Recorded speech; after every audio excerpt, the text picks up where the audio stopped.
I have a confession to make. Ever since my agency did 75K in the month of February this year, I have not actually hit 75K again since. I've been pretty stable, I've come close a number of times, but I haven't actually hit it again since. Now, it's not much of a confession because I never lied and told you that I did, but there's a little known reason why things like this happen. And despite it seeming like nothing's really happening in my business, I'm on track to almost double within just the next few months here. And then even further than that, by the end of 2023, it's currently July the 4th, the day that I'm recording this. By the end of 2023, if I choose to do so, I should be able to double from there up to the area of something like 250K per month. Now, this phenomenon is called the Slingshot Effect.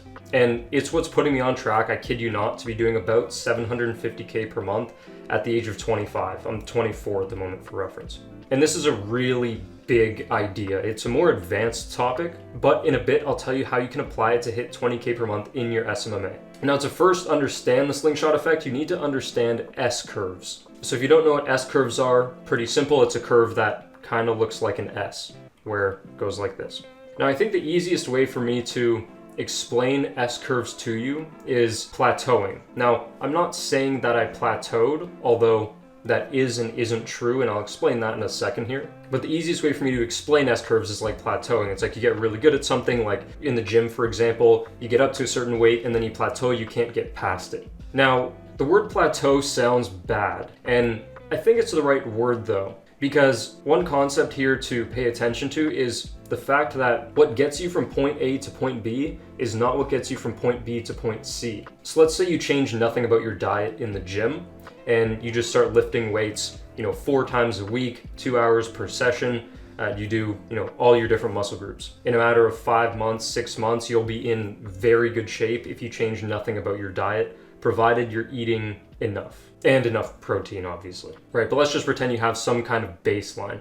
Maybe you're not even eating enough protein. Let's go with that. Let's say you're not eating enough protein. You become a little more muscular, a little more lean maybe through your exercise. But then you struggle to hit certain weights on your bench press or on your squats, for example. What got you from point A being, let's say you were 190 pounds and you had more fat on you than you wanted to have and not as much muscle as you wanted to have, to point B, which was, let's call it 175 pounds, where you're more muscular and much more lean, but now you're plateaued. To get from point B being 175 and lean to C being, let's say, 170 and shredded, you're gonna need to make some changes in your diet. Maybe you're drinking a lot of beer on the weekends. Maybe that needs to go. Odds are you're gonna need more protein, less carbs, less fats, even just less carbs helps. And maybe you're gonna need to go into a little bit of a calorie deficit, just slightly. If you just keep doing the 4 hours or the 4 days per week, 2 hours per day, hitting all the muscle groups like you were doing, nothing's gonna change from here on out unless you make those necessary dietary changes. Now, this is where the whole concept of S-curves and plateauing comes into play. If you choose to not make the necessary changes to go from point B to point C, you have plateaued and you're stuck now. If you choose to make the necessary changes, then point A to point B went like this, and now you're stacking the S-curves. I don't know if that's even in the frame, but point A to point B goes like this, point B to point C goes like that. So now you're stacking the S-curves on top of each other. I drew that second one kind of messed up, but you get the idea. Now that you understand S-curves and plateauing, now we can talk about the Slingshot Effect. Now, in one of my old videos, one of the things that I talked about were your product, your marketing process, and your sales process screwing around, locking them in, and then exploding. This is a prime example of the Slingshot Effect. First, what you're doing for a while is building and priming these systems, creating a service system that gives people a desired result like clockwork.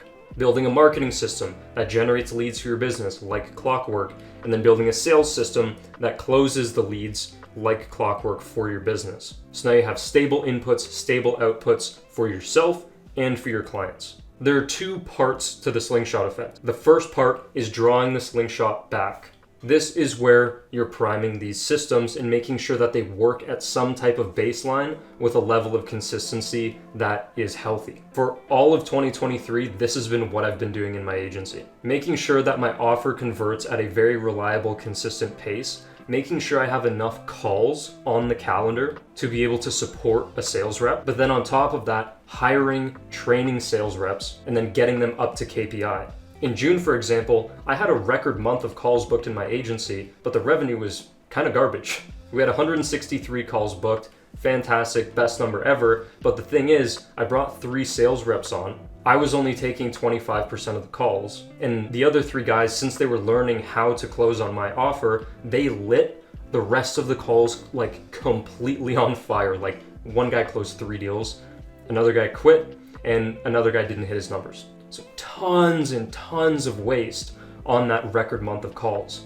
If we were closing within KPI, easily could have been a 150K month. But we're in the drawback phase. Now July is part 2 of the drawback phase specifically for sales reps. Earlier this year was the drawback phase for getting my close rate in KPI consistently, and the drawback phase for increasing my number of booked calls and making that stable and more consistent, which I've now done. So I've drawn back and then pulled forward to the next step 3 times this year, and you guys haven't seen any of it. I was also optimizing my price at the beginning of the year too. I tried raising it, it went too high, I had to lower it. So I've done this whole drawback thing and released as well 4 times. Release is the step 2 of the Slingshot Effect, obviously. You draw it back, then you release it, and things go flying forward. Number 1 is, testing the pricing. Cool, got it locked in, on to the next step. Get the close rate locked in. Cool, got it, on to the next step. Get the calls up, got it, on to the next step. Get the sales reps in, got it. Halfway through that right now. July is where my sales rep should be able to get into the 20 to 25% range for show-ups closed. And provided I can keep my call volume stable, August or September should fall into that 100 to 130K range. I'm also doing the drawback on my YouTube channel right now. I'm dumping money into it, investing in titles, investing in an editor, and I'm not extracting anything from my YouTube channel for a while. I've told you guys multiple times, I'm eventually going to get into coaching, but right now I'm just drawing it back and building the audience. Building my agency, getting better at running an agency, because what good of a coach am I going to be unless I'm like insane at running an agency? I want to be really, really, really good at the point that I get into coaching. So I'm just constantly pushing it back and pushing it back and pushing it back. Pushing it back meaning the start date that I, open some kind of like public coaching program or course or something like that. So if you just watch me on YouTube for like a year and a half, you're going to see all of this stuff unfold because of everything that's happening in the background, specifically the Slingshot Effect. I'm just drawing back. I'm just doing this all day long, doing the S-curves. That was the ugliest thing you've probably ever seen, but you get the idea. You get what I'm saying. There are guys in the SMMA niche on YouTube who have not that many more subs than me, like 2 times, 4, 5 times, stuff like that. And they're making like several hundreds of thousands of dollars per month. $2, $3, $500,000 a month kind of thing just from their YouTube audiences selling SMMA coaching. So one thing that I'm doing right now is just building my audience while I focus on the agency. So I'm just posting videos for now. Got nothing that I'm publicly trying to sell or anything like that at the moment. Then eventually I plan on releasing some form of coaching program. And then from there, build that up, scale it up while keeping the agency going probably. Build that up, scale it up while keeping the agency going. And then my next play from there is to move into software. And going into software is like this whole deep layer conversation, but it generally costs hundreds of thousands to multiple millions of dollars just to build the product for a software business. Then you have to scale the thing. So there's this massive drawback phase when you're building a software business, and it's very, very expensive to do. But then the Slingshot Effect is, I know how to scale a business at this point. I scale the business, then that software business becomes worth multiple 8 to potentially 9 figures, which is my goal in the next like 6, 7, 8 years kind of thing. So that's kind of my big picture plan while explaining to you what the Slingshot Effect is. And the way that you can use the Slingshot Effect to hit 20K per month in your agency is actually really simple. Number 1, watch that video of mine. I'll probably link it at the end of this video, but watch that video of mine where I was talking about priming your systems and getting all of that sorted. But what that means in a little more detail, like what do you do? Prime your systems, what does that mean? Practice generating leads, practice booking appointments, and practice closing appointments and refining your offer and making sure you can provide a good service to people.